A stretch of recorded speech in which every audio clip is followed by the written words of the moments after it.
சிவ சிவ அன்பே சிவம் அறக்கட்டளையில் பயணம் செய்யும் அனைத்து அன்பர்களுக்கும் இனிய இரவு வணக்கம். இன்றைய சிறப்பு வந்திருக்கும் இலக்கியன் வாணன் ஐயா அவர்களை குருவின் சார்பாக வருக வருக என்று வரவேற்கிறேன். ஐயா அக்குபஞ்சர் இறுதி வகுப்பு 8வது வகுப்பு. ரொம்ப ரொம்ப நன்றிங்க ஐயா. அக்குபஞ்சர் முடிச்சிருக்கீங்க, பாதர் சிகிச்சை முடிச்சிருக்கீங்க, ஃபுல்லா ஒரு கட்டம். நெக்ஸ்ட் இயற்கை மருத்துவத்துக்குள்ள போறீங்க அடுத்த நிகழ்ச்சி. ஏன்னா ஆல்டர்னேட் மெடிசன்ல இவ்வளவு விஷயத்த நீங்க பொறுமையா இலவசமா கொடுத்துருக்கு, ரொம்ப நன்றி. நம்ம அறக்கட்டளை சார்பாக தெரிவிச்சுக்கிறேன். ஐயா நீங்க ஸ்டார்ட் பண்ணிக்கலாம். அனைவருக்கும் இனிய மாலை வணக்கம். உங்கள் அனைவரையும் இன்றைய அக்குபங்சர் வகுப்பிற்கு வருக வருகவென அன்போடு வரவேற்கிறோம். இன்றைய வகுப்புல நம்ம நாடி பரிசோதனை பற்றி நம்ம தெரிஞ்சுக்க போறோம். நாடி பரிசோதனை, இந்த நாடி பரிசோதனைய நம்ம எப்படி புரிஞ்சுக்கலாம் அப்படிங்கறத நம்ம பார்க்கும்போது, பொதுவா நாடி பரிசோதனை அப்படிங்கிறது ஒரே நாளில் கற்றுக்கொள்வது கிடையாது. அதை நம்ம தொடக்க பயிற்சியில தான் கொண்டு வர முடியும். இந்த நாடி மையங்கள் இந்தந்த இடத்துல இருக்கு அப்படிங்கிற ஒரு தெளிவை நம்ம கொடுக்க முடியும். ஆனா அதுல பயிற்சி செய்வது அப்படிங்கிறது குறைந்தபட்சம் ஒரு 100 பேருக்காவது நம்ம நாடி பார்த்து பழகும் போதுதான் நமக்கு அதுல முழுமையான ஒரு புரிதல் ஏற்படும். இப்போ நாடி பரிசோதனை பத்தி தெரிஞ்சுக்க போறோம். நம்ம பார்க்கக்கூடிய இந்த அக்குபங்சர் நாடி பரிசோதனைக்கு பெயர் இன் யாங் நாடி பரிசோதனை என்ற பெயர். இந்த அக்குபங்சர் நாடி பரிசோதனை முறைக்கு இன் யாங் நாடி பரிசோதனை முறை என்ற பெயரும் உண்டு. நம்ம பார்த்திருந்தோம், அக்குபஞ்சர்ல மொத்தமா 12 உறுப்புகள் இருக்கிறது. அதுல 6 இன் உறுப்பு, 6 யாங் உறுப்பு. 6 இன் உறுப்புகள் சரியா இருக்கா அப்படிங்கிறத கண்டுபிடிக்க உதவக்கூடியது இன் நாடி பரிசோதனை முறை. 6 யாங் உறுப்புகள் சரியா இருக்கிறதா அப்படிங்கிறத கண்டுபிடிக்க உதவக்கூடியது யாங் நாடி பரிசோதனை முறை. அதாவது இந்த இரண்டையும் இணைத்து இன் யாங் நாடி பரிசோதனை முறை அப்படின்னு நம்ம அழைக்கலாம். இந்த நாடிய எந்த கையில பார்க்கணும், வலது கையில பார்க்கணுமா இடது கையில பார்க்கணுமா அப்படின்னு பார்க்கும்போது, வலது இடது 2 கைகளிலும் நாம் நாடி பார்க்கணும். இந்த 2 கைகளிலும் 12 உறுப்புகள், 6 யாங் உறுப்பு, 6 இன் உறுப்பு ஆகிய உறுப்புகள் சரியாக இருக்கிறதா என்பதை நம்மால் கண்டுபிடிக்க முடியும். இப்போ நம்ம கையில இருக்கக்கூடிய நாடி மையங்களை பார்க்கலாம். நம்முடைய கை கட்டை, நம்முடைய இடது கையில பார்க்க போறோம். முதல்ல நம்முடைய கையில மணிக்கட்டு ரேகைன்னு சொல்லி இங்க ஒண்ணு இருக்கும். மணிக்கட்டு ரேகைன்னு இங்க ஒண்ணு இருக்கு. இந்த மணிக்கட்டு ரேகை பக்கமா, இந்த மணிக்கட்டு ரேகையின் கட்டை விரல் பக்கமா இருக்கக்கூடிய ஓரத்துல முதல் நாடி மையம் அமைந்திருக்கிறது. மணிக்கட்டு ரேகையில கட்டை விரல் பக்கமா இருக்கக்கூடிய ஓரத்துல முதல் நாடி மையம் அமைந்திருக்கிறது. இந்த இடத்துல நீங்க தொட்டு பார்த்தீங்க அப்படின்னா லேசான ஒரு துடிப்பு தெரியும். அக்குபஞ்சர்ல பார்த்தோம் அப்படின்னா LU9 அப்படிங்கிற புள்ளி இங்க இருக்கு. இதுக்கு அடுத்தபடியா 2வது நாடி மையம் எங்க இருக்கு அப்படின்னு பார்க்கும்போது, பக்கத்திலே விரல் வச்சோம் அப்படின்னா ஒரு எலும்பு மேடு இங்க தெரியும். நாட்டு மாடுகளின் முதுகில் அமைந்திருக்கக்கூடிய திமில் போன்ற ஒரு எலும்பு மேடு இங்க நமக்கு தெரியும்.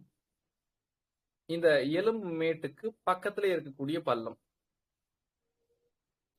எலும்பு மேடு இருக்கிறது. இந்த எலும்பு மேட்டுக்கு அடுத்து இருக்கக்கூடிய பள்ளத்துல 2வது நாடி மையம் அமைந்திருக்கிறது. இந்த 2 நாடி மையங்களுக்கு கொஞ்சம் தள்ளி ஒரு தசை நார் மேல 3வது நாடி மையம் அமைந்திருக்கிறது. ஒரு கிராஸ் லைன் போட்டோம்னா எப்படி இருக்குமோ அது மாதிரி அந்த 3 நாடி மையங்களுடைய அமைப்பும் இருக்கும். முதல் நாடி மையம் கை மணிக்கட்டு ரேகையின் கட்டை விரல் பக்கமா இருக்கக்கூடிய ஓரம். 2வது நாடி மையம் நம்முடைய மணிக்கட்டு எலும்புக்கு உட்புறமா இருக்கக்கூடிய பள்ளம்.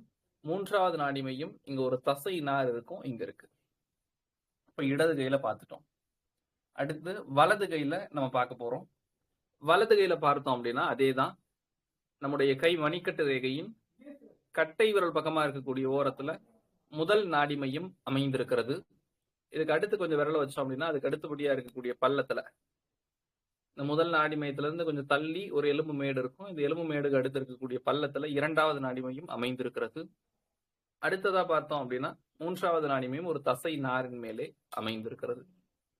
ஆக 2 கைகளிலும் ஒவ்வொரு கையிலையும் 3 நாடி மையங்கள், மொத்தமா 6 நாடி மையங்கள் நம்முடைய கையில இருக்கு. நம்ம பார்த்தோம் அப்படின்னா 6 நாடி மையங்கள் இருக்கு. ஆனா நம்ம பரிசோதனை செய்ய வேண்டியது 12 உறுப்புகள். இப்போ இதை எப்படி செய்யறது? 12 உறுப்புகள் சரியா இருக்கா அப்படிங்கறத எப்படி பாக்குறது அப்படிங்கிற சந்தேகம் எழும். இப்ப நம்ம என்ன செய்யணும்? அப்படின்னா இந்த நாடி பரிசோதனையை 2 வகையா பிரிக்க போறோம். ஒன்னு சூப்பர்ஃபிஷியல் பல்ஸ், மேலோட்டமான நாடி பரிசோதனை முறை அப்படின்னு சொல்லுவாங்க. இரண்டாவது டீப் பல்ஸ், ஆழமான நாடி பரிசோதனை முறை. இது எப்படி செய்யறது அப்படின்னா, முதல்ல நம்ம நாடி பார்க்கும்போது நம்முடைய 3 விரல்களை வைத்து சிகிச்சை நாடி பார்க்கிறது தான் சிறப்பு. ஆட்காட்டி விரல், நடு விரல், மோதிர விரல், இந்த 3 விரல்களை வைத்தும் நாடி பார்க்கணும். ஆனால் தொடக்கத்துல நாடி பார்க்க பழகக்கூடிய நபர்கள் என்ன செய்யணும் அப்படின்னா, ஆட்காட்டி விரலை வைத்து மட்டும் நாடி பார்க்க பழகிறது சிறப்பு. 3 நாடி மையங்கள் இருக்கு. 3 நாடி மையத்தில் உங்களுடைய ஆட்காட்டி விரலை வைத்து மட்டும் நாடி பார்க்க பழகலாம். சரி, இப்போ மேலோட்டமான நாடினா என்ன, ஆழமான நாடினா என்ன?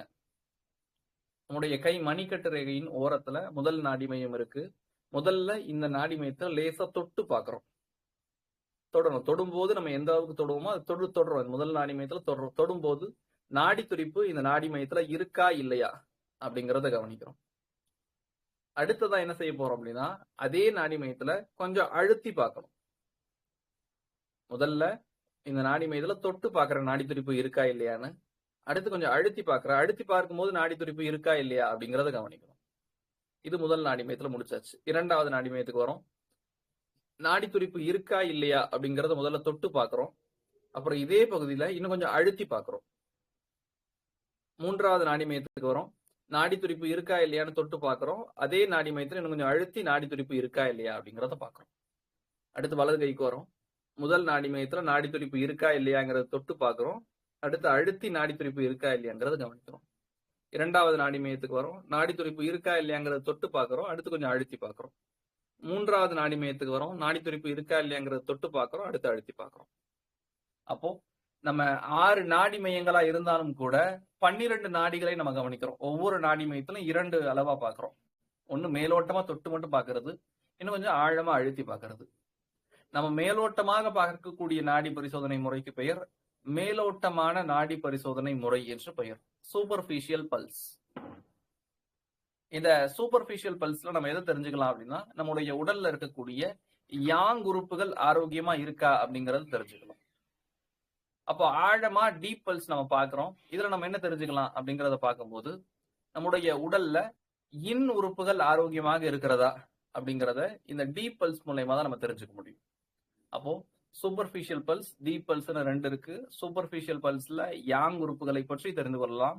டீப் பல்ஸ்ல இன் உறுப்புகளை பற்றி தெரிந்து கொள்ளலாம்.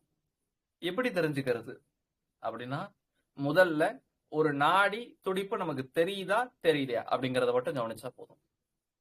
உதாரணமா, இடது கையில முதல் நாடி மையத்துல லேசா தொட்டு பார்க்கிறோம்.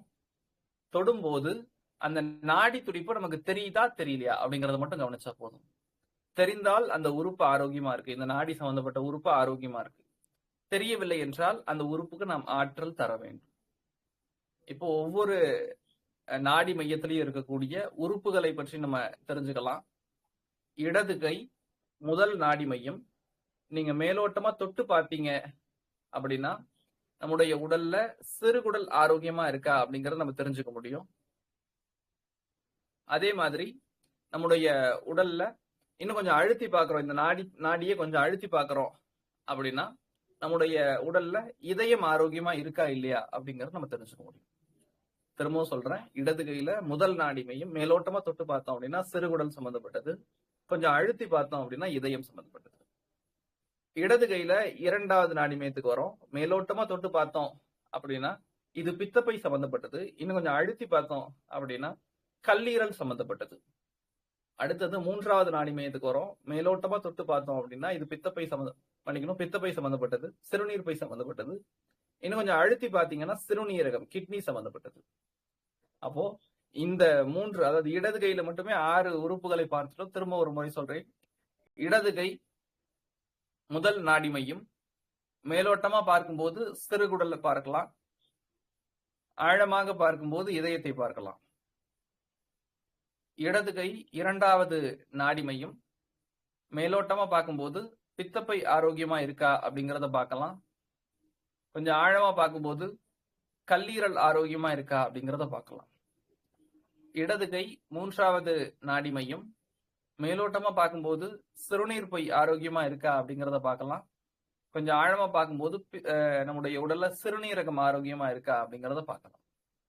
இது இடது கை சம்பந்தப்பட்டது. இப்போ இந்த இடது கையில 6 நாடி மையங்கள் இருக்கு. அதே மாதிரி வலது கைக்கு வரோம். வலது கையில முதல் நாடி மையத்துல மேலோட்டமா தொட்டு பார்க்கிறோம். நாடி துடிப்பு இருந்தால் நம்முடைய உடல்ல பெருங்குடல் ஆரோக்கியமா இருக்குன்னு அர்த்தம். நாடி துடிப்பு இல்ல அப்படின்னா பெருங்குடலுக்கு ஆற்றல் தரணும்ன்றது அர்த்தம். வலது கை முதல் நாடி மையம், மேலோட்டமான நாடி வந்து பெருங்குடல், ஆழமான நாடி நுரையீரல்.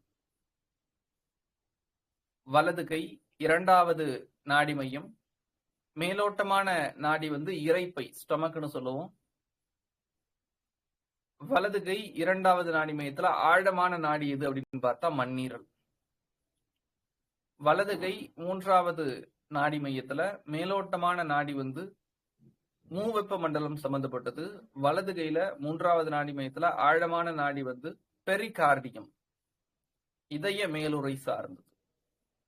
அப்போ நம்ம என்ன செய்யணும் அப்படின்னா ஒவ்வொரு நாடியா தொட்டு தொட்டு பார்க்கணும். ஆட்காட்டி விரலை வைத்து முதல் நாடி மையத்துல தொட்டு பாக்குறீங்க லேசா, அடுத்து அழுத்தி பாக்குறீங்க, இரண்டாவது நாடி மையத்துக்கு வரும், லேசா தொட்டு பாக்குறோம், அழுத்தி பாக்குறோம், துடிப்பு இருக்கா இல்லையா அப்படிங்கறது ஒவ்வொரு நாடிலையும் பாக்குறோம். வலது கையில 6, இடது கையில 6, மொத்தமா 12 நாடி மையங்கள் நம்முடைய உடல்ல இருக்கு. இந்த 12 நாடி மையங்களை நீங்க பரிசோதனை செய்து பார்க்கிறீர்கள். அப்படி பார்க்கும்போது இந்த நாடியை வச்சு நம்முடைய உடல்ல ஒரு பிரச்சனை இருக்கு அப்படின்னா அதை எப்படி சரி பண்றது? உதாரணமா சிறுகுடல் சம்பந்தப்பட்ட நாடி துடிப்பு நம்முடைய உடல்ல இல்ல. அப்ப எப்படி சரி செய்யலாம்? இங்கதான் நம்ம ஒரு ஃபார்முலா புரிஞ்சுக்கணும். நம்முடைய உடல்ல எந்த நாடி தெரியலையோ, உதாரணமா சிறுகுடல் நாடி தெரியல அப்படின்னா அந்த சிறுகுடல் சம்பந்தப்பட்ட 3 புள்ளிகளில் ஏதோ ஒரு புள்ளிக்கு நம்ம சிகிச்சை கொடுக்கணும். அந்த 3 புள்ளிகள் என்னென்ன அப்படிங்கறத பார்க்கும்போது சிறுகுடல் சம்பந்தப்பட்ட சொந்த புள்ளிக்கு சிகிச்சை கொடுக்கலாம். சிறுகுடல் சம்பந்தப்பட்ட சொந்த புள்ளி என்ன அப்படின்னு பார்க்கும்போது சிறுகுடல் வந்து நெருப்பு மூலகம் சம்பந்தப்பட்ட ஒரு உறுப்பு.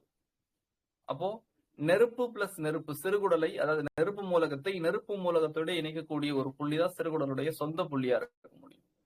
அப்போ SI5 அப்படிங்கிற புள்ளி நெருப்பு பிளஸ் நெருப்பு, நெருப்பு மூலகம் சார்ந்த சொந்த புள்ளியாக இந்த SI5 அப்படிங்கிற புள்ளி இருக்கு.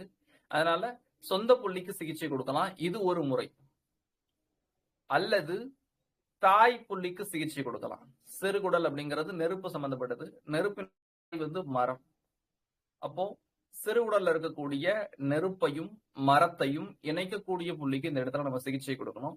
சிறுகுடல்ல இருக்கக்கூடிய நெருப்பையும் மரத்தையும் இணைக்கக்கூடிய புள்ளி SI3 அப்படிங்கிற புள்ளி. இந்த SI3 அப்படிங்கிற புள்ளிக்கு சிகிச்சை கொடுக்கறது மூலமா சிறுகுடல்ல நாடி துடிப்பு இல்லை அப்படின்னா அந்த நாடியை நம்மால் திரும்பவும் நாடி துடிப்பை திரும்பவும் கொண்டு வர முடியும். அல்லது சிறுகுடல்ல இருக்கக்கூடிய தாயின் தாய் புள்ளிக்கு சிகிச்சை கொடுக்கலாம். நெருப்பு மூலகத்தின் தாயின் தாய் வந்து நீர். அப்போ சிறுகுடல்ல இருக்கக்கூடிய நெருப்பை நீரோடு இணைக்கக்கூடிய புள்ளியான SI2 அப்படிங்கிற புள்ளிக்கு சிகிச்சை கொடுக்கறது மூலமா அதனை சரி செய்ய முடியும். இதாவது நம்ம என்ன புரிஞ்சுக்கலாம் அப்படின்னா நம்முடைய உடல்ல ஒரு நாடியில பிரச்சனை வருது அப்படின்னா, உதாரணமா இப்ப நம்ம சிறுகுடல் பார்த்தோம், இதே பெருங்குடலா இருக்கு அப்படின்னா பெருங்குடல்ல இருக்கக்கூடிய சொந்த புள்ளிக்கு சிகிச்சை கொடுக்கலாம், அல்லது தாய் புள்ளிக்கு சிகிச்சை கொடுக்கலாம், அல்லது தாயின் தாய் புள்ளிக்கு சிகிச்சை கொடுக்கலாம். 3 புள்ளியில ஏதோ ஒரு புள்ளிக்கு சிகிச்சை கொடுத்தா போதுமானது. எல்லாத்துக்கும் கொடுக்க வேண்டாம். 3 புள்ளியில ஏதோ ஒரு புள்ளிக்கு சிகிச்சை கொடுத்தாலே போதுமானது. இந்த 3 புள்ளிகள்ல ஒரு புள்ளிக்கு சிகிச்சை கொடுக்கும் போது நல்லாவே அந்த பலன் வந்து இருக்கும். எவ்வளவு நேரம் சிகிச்சை கொடுக்கறது? நீங்க நீடில் பயன்படுத்துறீங்க, அக்குபங்சர் நீடில் பயன்படுத்துறீங்க அப்படின்னா 20 இருந்து 30 நிமிஷம் வரைக்கும் நீடில் பயன்படுத்தி அந்த பகுதியில அந்த புள்ளியில சிகிச்சை கொடுக்கலாம். இல்ல நீடில் பயன்படுத்தல, என்னுடைய ஆட்காட்டி விரலை வைத்து அழுத்தம் கொடுக்க போறேன், இல்ல தொட்டு சிகிச்சை கொடுக்க போறேன் அப்படின்னா 2 கைகளையும், உதாரணமா LU11 அப்படிங்கிற புள்ளிக்கு சிகிச்சை கொடுக்குறீங்க அப்படின்னா LU11ல 2 நிமிடம் இடது கைக்கு சிகிச்சை கொடுக்கணும், LU11ல 2 நிமிடம் வலது கைக்கு சிகிச்சை கொடுக்கணும். 2 கைகளையும். கால்ல அந்த புள்ளி இருக்குன்னா 2 கால்களுக்கும் சிகிச்சை கொடுக்கணும். கையில புள்ளி இருக்கு அப்படின்னா 2 கைகளுக்கும் சிகிச்சை கொடுக்கணும். அப்போ நம்முடைய கையை பயன்படுத்தி அக்கு பிரஷரோ அக்கு டச்சோ கொடுக்குறோம் அப்படின்னா 2 நிமிடங்கள் மட்டும் சிகிச்சை கொடுத்தால் போதுமானது. 2 கைகளிலும் 2 கால்களிலும். நீங்க நீடில் பயன்படுத்துறீங்க அப்படிங்கிற பட்சத்துல நம்ம 20 இருந்து 30 நிமிடம் வரைக்கும் சிகிச்சை கொடுத்தா சிறப்பா இருக்கும். அப்போ நமக்கு நாடி துடிப்பு இல்லை அப்படின்னா அந்த உறுப்பு சம்பந்தப்பட்ட சொந்த புள்ளிக்கு சிகிச்சை கொடுக்கலாம், அல்லது தாய் புள்ளிக்கு சிகிச்சை கொடுக்கலாம், அல்லது தாயின் தாய் புள்ளிக்கு சிகிச்சை கொடுக்கலாம். 3 புள்ளிகள்ல ஏதோ ஒரு புள்ளிக்கு சிகிச்சை கொடுத்தால் போதுமானது. 3 புள்ளிக்கும் சிகிச்சை கொடுக்க வேண்டாம். சரி, ஒரே ஒரு நாடி துடிப்பு தெரியல அப்படின்னா இந்த மாதிரி செய்யறோம். ஒண்ணுக்கும் மேற்பட்ட நாடி துடிப்பு தெரியல அப்படின்னா என்ன செய்யறோம்? ஒன்றுக்கும் மேற்பட்ட நாடி துடிப்புகள் தெரியல அப்படின்னா SP5 ஸ்பிளீன் 5ன்னு சொல்லுவோம். ஸ்பிளீன் சம்பந்தப்பட்ட 5வது புள்ளிக்கு நம்ம சிகிச்சை கொடுக்கணும். பெரும்பான்மையா ஒரே ஒரு பஞ்சபூதம் குறைபாடோட தான் எல்லாரும் இருப்பாங்க.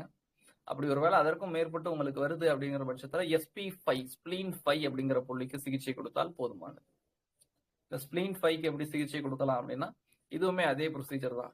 நீடில் பயன்படுத்தினா 20ல இருந்து 30 நிமிடம். இதுவே நம்ம பிரஷர் கொடுக்குறோம் அல்லது அக்கு டச் கொடுக்குறோம் அப்படின்னா 2 கால்களிலும் 2 நிமிடங்கள் சிகிச்சை கொடுத்தால் போதுமானது. இந்த புள்ளிகளுடைய அமைவிடங்கள் என்னென்ன அப்படிங்கறத பற்றின விளக்கங்கள் எல்லாமே நம்ம இதுக்கு முன்னாடி எடுக்கப்பட்ட வகுப்புகள்ல பார்த்திருந்தோம். இந்த நாடி பரிசோதனை எப்படி செய்வது அப்படிங்கறத பார்த்திருக்கிறோம். 2 கைகளிலும் செய்யணும், இடது கையிலையும் செய்யணும், வலது கையிலையும் செய்யணும். சரி, இந்த நாடி பரிசோதனை செய்வதற்குன்னு சொல்லி ஏதாவது விதிமுறைகள் இருக்கா? இந்த நாடி பரிசோதனை செய்யும் போது ஒரு சில முக்கியமான விஷயங்களை நம்ம பின்பற்றணும். என்ன அப்படின்னு பார்க்கும்போது, பொதுவா நீங்க நாடி பாக்குறீங்க அப்படின்னா உங்களுடைய, அதாவது அந்த யாருக்கு நாடி பாக்குறீங்களோ அந்த பேஷண்ட்டுடைய கை வந்து நீங்க நாடி பார்க்கக்கூடிய இடம் வந்து உங்களுடைய நெஞ்சு பகுதி, அவங்களுடைய நெஞ்சு பகுதிக்கு நேரா இருந்தா சிறப்பு.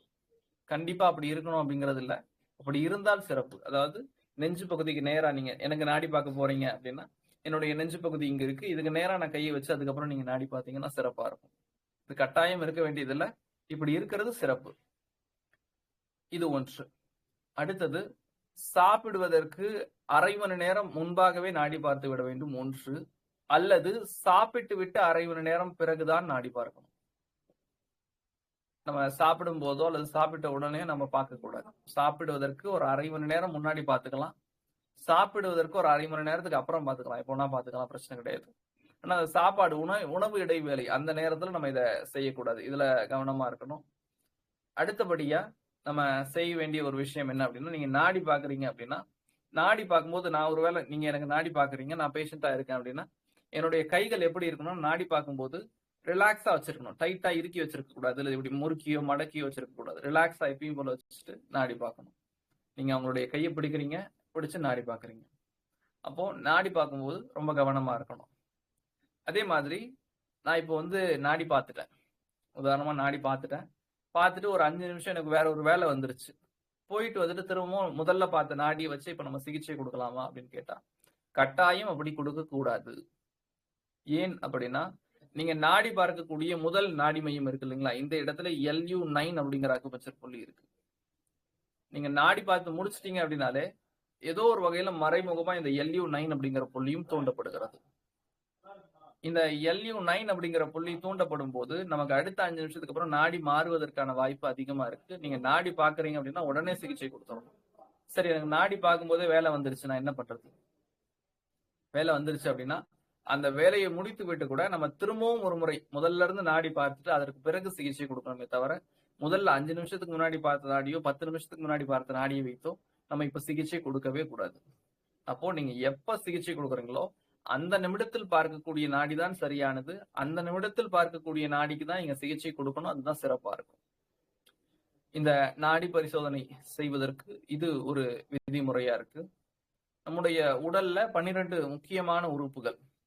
இந்த 12 முக்கியமான உறுப்புகளுக்கு நம்ம முழுமையா ஆரோக்கியமா இருந்துட்டாலே நம்முடைய உடல் ஆரோக்கியமா இருக்கும். இப்போ என்னுடைய உடல்ல எலும்பு வலி, அதாவது மூட்டு வலி இருக்கு, முழங்கால் மூட்டு வலி இருக்கு, இதுக்கு நான் எப்படி சிகிச்சை கொடுக்கறது, என்ன செய்யறது?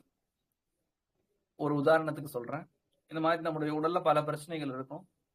உதாரணத்துக்கு ஒரு பிரச்சனை இருக்கு, இதுக்கு நம்ம எப்படி நாடி பார்க்கறது, சிகிச்சை கொடுக்கறது? உதாரணமா நான் உங்ககிட்ட வரேன் அப்படின்னா நீங்க எப்படி சிகிச்சை கொடுக்கணும் அப்படின்னா, முதல்ல என்னுடைய நாடியை முழுமையா கவனிக்கணும்.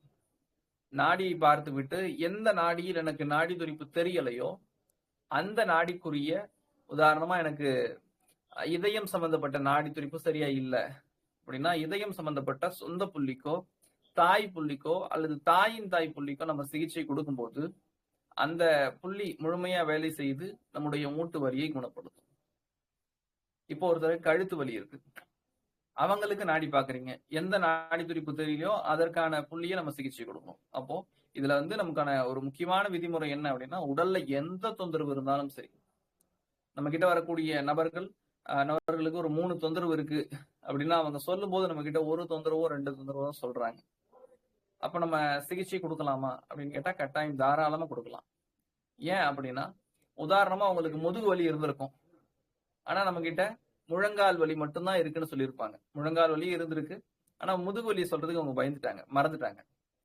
அப்போ அப்படி மறந்ததால அவர்களுக்கு நம்ம சிகிச்சை குடுக்கறது தப்பா மாறிடுமா? அல்லது அந்த முதுகு வலி சரியாகாதா என்று கேட்டால் கண்டிப்பா சரியாகும். ஏன் அப்படின்னா, நீங்க நாடி பார்க்கும்போது நம்மகிட்ட சொன்ன ஒரு விஷயம் ஒண்ணா இருந்தாலும் கூட, நாடி பார்க்கும்போது எந்த பஞ்சபூதம் பாதிக்கப்பட்டிருக்கிறது அப்படிங்கிறத நம்ம புரிஞ்சுக்கிறோம்.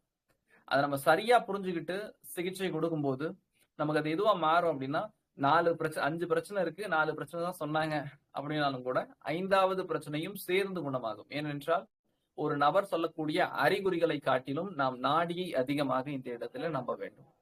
சரியான நாடிக்கு முறையான சிகிச்சை கொடுக்கும்போது, அந்த சிகிச்சை அப்படிங்கிறது ஒரு நல்ல தீர்வு தரக்கூடியதா இருக்கும். அப்போ நாடி பரிசோதனை அப்படிங்கிறது மிக மிக முக்கியம். சரி. நாம இப்ப சிகிச்சை கொடுக்கிறோம். சிகிச்சை கொடுக்கும்போது ஒரு நபர் குணமாவதை எப்படி நாம் புரிந்து கொள்வது? எப்படி நாம் தெரிந்து கொள்வது? சிகிச்சை எடுத்துக்கிட்டே இருக்காங்க.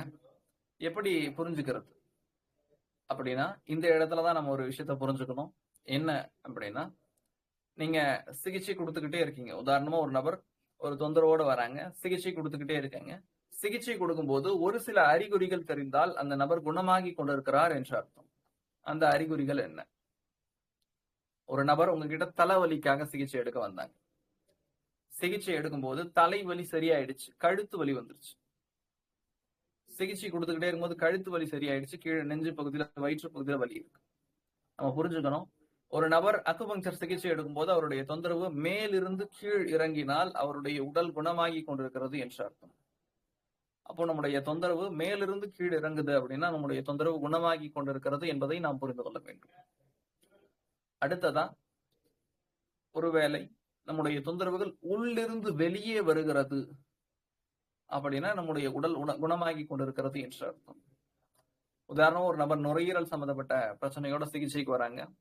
சிகிச்சை எடுக்கும்போது அவருக்கு நெஞ்சு பகுதியில வலி இருக்கு அப்படின்னா அவருடைய தொந்தரவு நுரையீரல்ல இருந்து நெஞ்சு பகுதிக்கு வருது. உள்ளிருந்து வெளியே வருகிறது. உள்ளிருந்து வெளியே ஒரு தொந்தரவு வருது அப்படின்னா அது கூடிய விரைவில் குணமாகி கொண்டிருக்கிறது என்று அர்த்தம். அடுத்ததா, பழைய தொந்தரவுகள் மீண்டும் வருகிறது அப்படின்னா நம்முடைய உடல் முழுமையா குணமாகி கொண்டிருக்கிறது என்று அர்த்தம். உதாரணமா சொல்லணும் அப்படின்னா, ஒரு நபர் மூட்டு வலிக்காக தான் நம்ம கிட்ட சிகிச்சைக்கு வந்திருப்பாங்க. ஆனா ஏற்கனவே அவருக்கு முதுகு வலி இருந்திருக்கும். அப்போ மூட்டு வலிக்கு சிகிச்சை எடுக்கும்போது மூட்டு வலி சரியாயிடும். ஆனா முதுகு வலி வந்துரும் திரும்பவும். ஏற்கனவே சரியானது திரும்ப வந்துரும். நம்ம புரிஞ்சுக்கணும், ஏற்கனவே ஒரு வலி இருந்திருக்கிறது. அந்த வலிக்கு முறையற்ற மருந்துகளால் நாம் கழிவுகளை உடலில் தேக்கி வைத்திருக்கிறோம். அது இப்போது வெளியேறுகிறது. அப்ப அந்த மூட்டு வலியும் வந்து முதுகு வலியும் வந்துதான் சரியாகும். அப்போ நம்முடைய உடல்ல பழைய தொந்தரவுகள் மீண்டும் ஏற்பட்டால் நம்முடைய உடல் குணமாகி கொண்டிருக்கிறது என்று அர்த்தம். இங்க நம்ம என்ன புரிஞ்சுக்கணும் அப்படின்னா, நம்முடைய உடல் தொந்தரவு மேலிருந்து கீழிறங்கினாலோ உள்ளிருந்து வெளியே வந்தாலோ பழைய தொந்தரவுகள் மீண்டும் வந்தாலோ நம்முடைய உடல் குணமாகி கொண்டிருக்கிறது என்று அர்த்தம். தொடர்ந்து சிகிச்சை எடுக்கும்போது முழுமையா குணமாகும். அடுத்ததா, இந்த சிகிச்சை எடுக்கும்போது வாந்தியோ, வயிற்றுப்போக்கோ, காய்ச்சலோ, சளியோ ஏற்பட்டால் பயப்பட வேண்டியதில்லை. நம்முடைய உடலில் இருந்து கழிவுகள் வெளியேறுகிறது. அதனாலதான் நமக்கு வாந்தி, வயிற்றுப்போக்கு, சளி, காய்ச்சல் இது மாதிரியான தொந்தரவு வருது. இப்படி ஒருவேளை உங்களுக்கு வருது அப்படின்னாலும் கூட, அது வந்ததுக்கு அப்புறம் காய்ச்சலா இருந்தா 2 நாள் 3 நாள் வருது அப்படின்னா நீங்க அந்த காய்ச்சல் சரியானதுக்கு அப்புறம் பாத்தீங்கன்னா உங்களுடைய உடல் தொந்தரவு முழுமையா குணமாயிருக்கும். நீங்க எந்த தொந்தரவுக்காக சிகிச்சை எடுத்தீங்களோ அந்த தொந்தரவு முழுமையா குணமாகி இருக்கும். அப்போ இந்த சிகிச்சை எடுக்கிறது அப்படிங்கிறது எந்த அளவுக்கு முக்கியமோ அதே அளவுக்கு இந்த சிகிச்சை எடுக்கும்போது நமக்கு குணமாகிறது எப்படியெல்லாம் தெரியும் அப்படிங்கிறதையும் நம்ம புரிஞ்சுக்கணும். ஒரு நல்ல அக்குபங்சர் மருத்துவர் ஒரு சரியான புள்ளிக்கு சரியான நாடி பரிசோதனை செய்து சிகிச்சை கொடுக்கும்போது அது முறையான பலனை கொடுக்கும். ஊவே ஃபிங் அப்படிங்கிற ஒரு சீன அறிஞர் என்ன சொல்லுவார் அப்படின்னா, ஒரே ஒரு அக்குபங்சர் புள்ளியை கொண்டு, ஒரே ஒரு அக்குபங்சர் புள்ளிக்கு சிகிச்சை கொடுக்கறது கொண்டு நம்மால 10,000க்கும் மேற்பட்ட நோய்களை சரி செய்ய முடியும் அப்படிங்கிற விஷயத்த சொல்லியிருப்பாரு. அப்போ ஒரு புள்ளிக்கு எவ்வளவு பெரிய ஆற்றல் இருக்கு அப்படிங்கறத நம்ம புரிஞ்சுக்கணும். அப்போ நாம் பயன்படுத்தக்கூடிய புள்ளியை முறையாக சரியாக பயன்படுத்தும் போது அந்த புள்ளி சரியான பலனை நமக்கு கொடுக்கும்போது நம்முடைய உடல் முழுமையா குணமாகும். இதுதான் அக்குபங்சர்ல நம்ம பார்க்கக்கூடிய அடிப்படையான நாடி பரிசோதனை சார்ந்த விஷயங்கள். இந்த அக்குபங்சர்ல எவ்வளவு நாள் எடுக்கும் ஒரு நபர் குணமாக அப்படிங்கிறத பார்க்கும்போது ஒவ்வொருவருடைய நோய் தொந்தரவை பொறுத்தும் அவர்களுடைய உடல் குணமாவதற்கான நாட்கள் எடுக்கும். ஒரு சில நபர்கள் கேட்பாங்க, ஒரே தொந்தரவுக்காக வருவாங்க. உதாரணமா பித்தப்பை கல் அப்படிங்கிற பிரச்சனைக்காக வருவாங்க. ஒருத்தருக்கு 15 நாள்ல குணமாகும், ஒருத்தருக்கு 2 மாசத்துல குணமாகும். அது ஏன் அப்படிங்கிறத கேட்கும்போது அக்குபங்சரை பொறுத்த வரைக்கும் ஒரு நபருடைய உயிர் ஆற்றலை, பிராணசக்தின்னு சொல்றோம் இல்லைங்களா, வைட்டல் பவர் சீன்னு சொல்லுவோம். அதாவது சீன மொழியில சீன்னு சொல்லுவோம். உயிர் ஆற்றலுக்கு CHI சீன்னு சொல்லுவோம். QI அப்படிங்கிற ஸ்பெல்லிங் பயன்படுத்தலாம். இந்த உயிர் ஆற்றலை சமன் செய்யக்கூடிய வேலை தான் நம்ம அக்குபங்சர்ல செய்யறோம். அந்த உயிர் ஆற்றலை சமன் செய்யும் போது எந்த தொந்தரவு இருந்தாலும் அந்த தொந்தரவு தானா குணமாகுது. அக்குபங்சர்ல இந்த உயிர் ஆற்றலை சமன் செய்யும் போது ஒருவருடைய உடல் சீக்கிரமா சமன் பெற்றோம். ஒரு சிலருடைய உயிர் கொஞ்சம் தாமதமாகும். ஒரு நபருக்கு தாமதமாகும்.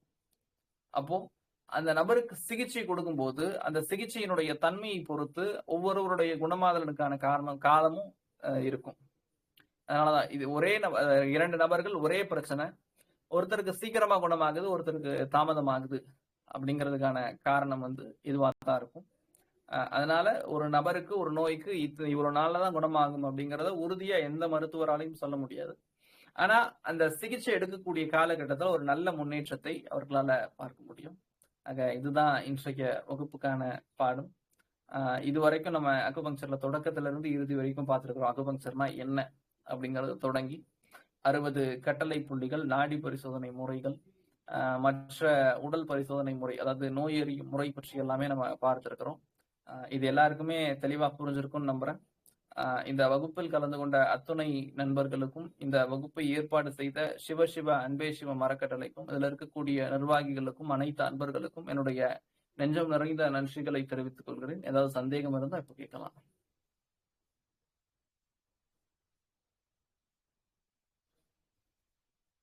ரொம்ப நல்லா இருந்தது. ஆக்சுவலா நானே எதிர்பார்க்கல. உண்மையிலேயே சொல்லணும் அப்படின்னா அதுதான் ரோட்டரி அந்த இதுல அப்படி நம்ம வரும்போது அங்கிருந்து நெட்வொர்க் கிடைச்சி நீங்க உள்ள வந்தீங்க. ஸ்டார்டிங் சொன்னதுதான், பாத அழுத்த சிகிச்சைன்றது எவ்வளவு பெரிய விஷயமும் அடுத்த கட்டம் அக்குபஞ்சர் தான். இந்த 2 விஷயம் தெரிஞ்சது அப்படின்னா அதுக்கப்புறம் உணவு முறை மாற்றம், இது 3த்தை பார்த்தோம் அப்படின்னா லைஃப் ஃபுல்லாவே டேர்ன் ஓவர் ஆகும். நீங்க எடுக்கிற டாபிக்கும் அப்படிதான் இருக்கு. பேஸ் எடு. முதல்ல நம்ம எப்படி சொல்லணும் அப்படின்னா நம்ம சுவர் இருந்தாதான் சித்திரம் அறிய முடியும்னு சொல்லுவாங்க. நம்ம உடம்புலயே ரொம்ப ரொம்ப முக்கியமான பார்ட் அப்படின்னு கேட்டீங்கன்னா நீங்க என்ன சொல்லுவீங்கன்னு எனக்கு தெரியல. என்னை பொறுத்த வரைக்கும் கால் பாதம் இல்லைன்னா நிக்க முடியாது. அதுக்கு மேல உயிர் என்ன சாதிக்க போறோம்னு எனக்கு சாதிச்சவங்க இருக்கிறாங்க, நான் சாதிக்க மாட்டாங்கன்னு சொல்லல.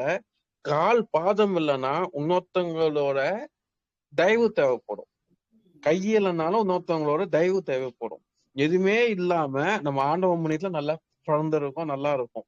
ஆனா கால் பாதத்தை வச்சு உச்சியில இருந்து பாதம் வரைய நடங்கிற நரம்பு ஒண்ணு. 2வது அக்குபஞ்சர்ல பிபி இருக்கா, சுகர் இருக்கா, தைராய்டு இருக்கா, பிசிஓடி இருக்கா, இன்ஃபெர்டிலிட்டி இருக்கா, இதுல ஸ்பைனல்ல ப்ராப்ளம் இருக்கா, எதுவுமே தேவையில்ல. சின்ன புள்ளி, அந்த புள்ளிய ட்ரிகர் பண்ணி விட்டாலே போதும். ப்ரெஷரா கொடுக்கலாம், ப்ரெஷரா கொடுத்து ரிசல்ட் இருக்கலாம், இல்லையா பஞ்சிங் அக்கு பஞ்சரும் பண்ணலாம். பஞ்சர்னா நம்ம ஹாஸ்பிட்டல்ல போய் இன்ஜெக்ஷன் பண்றதுக்குலாம் நீதியில இருக்காது, அது வேற விஷயம், மெலிசாரா இருக்கும். அதுலயே இப்ப எலக்ட்ரிக் அக்குபஞ்சர்னு சொல்லி, எலக்ட்ரானிக்னு சொல்லி இன்னொரு விஷயமும் ஓடிட்டு இருக்கு. ரொம்ப நல்லா இருந்துருங்க. ஆக்சுவலா இவ்வளவு பெரிய விஷயத்த இவ்வளவு எளிமையா கொடுத்ததுக்கு ரொம்ப ரொம்ப நன்றி. பாண்டீஸ்வரி மேடம், நீங்க என்ன கேள்வி இருந்தா கேட்கலாம். ஈஸ்வரி மேடம், அன்பு சார், யாருக்குன்னா டவுட் இருக்கா? சரி, ஓகே ஐயா, முடிச்சுக்கலாங்க ஐயா. ரொம்ப ரொம்ப நன்றி. முடிச்சுக்கலாம். நன்றி.